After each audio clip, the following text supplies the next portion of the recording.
Hello বন্ধুরা, আজ আমরা সিঙ্গারা বানাবো। তো আজ সিঙ্গারা বানানোর জন্য কি কি লাগছে? তো 3 কাপ ময়দা, 1 চামচ কালো জিরা, 3 চামচ চিনি ও 3 চামচ রিফাইন অয়েল, 1 চামচ লবণ ও আধা চামচ বেকিং সোডা দিয়ে ভালো করে ময়ান দিতে হবে। তেলটা একটু কম লেগেছে বলে আমি 2 চামচ তেল আরো বেশি দিয়ে দিলাম। এরপর অল্প করে জল দিব এবং মাখতে থাকবো।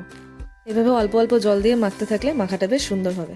ভালো করে মাখা হয়ে গেলে এটাকে আমরা ঢাকা দিয়ে সাইডে রেখে দেবো 1 ঘন্টার জন্য। সিঙ্গারার পুর বানানোর জন্য আমরা নিয়ে নিচ্ছি 1 চামচ গোটা ধনিয়া, গোটা জিরে, অ্যাজওয়াইন, জিরে গুঁড়ো, ধনে গুঁড়ো, আদা বাটা ও লঙ্কা কুচি। এবার আমার মতো তেল দিয়ে তার মধ্যে সমস্ত মশলা ঢেলে দিব। ভালো করে নাড়াচাড়া করে নিয়ে 2 চিমটে হিং মিশিয়ে দিব। আচ্ছা, আমি এর মধ্যে মটরশুঁটিও অ্যাড করেছি, তোমরাও অ্যাড করতে পারো। মশলাগুলো যখন হালকা হালকা ভাজা হয়ে আসবে এর মধ্যে তোমরা সিদ্ধ করা আলুগুলো ঢেলে দেবে। ভালো করে নাড়াচাড়া করতে হবে এবং এর মধ্যে অ্যাড করব চামচ লবণ, হলুদ ও চিনি। এরপর হালকা জল দিয়ে ভালো করে এটাকে মিশিয়ে নিয়ে আমাদের সিঙ্গারার পুরটি রেডি হয়ে যাবে। এরপর এইভাবে লেচি নিয়ে সেটাকে রুটির মতন করে বেলে নিয়ে মাঝখান থেকে এইভাবে কাটতে হবে।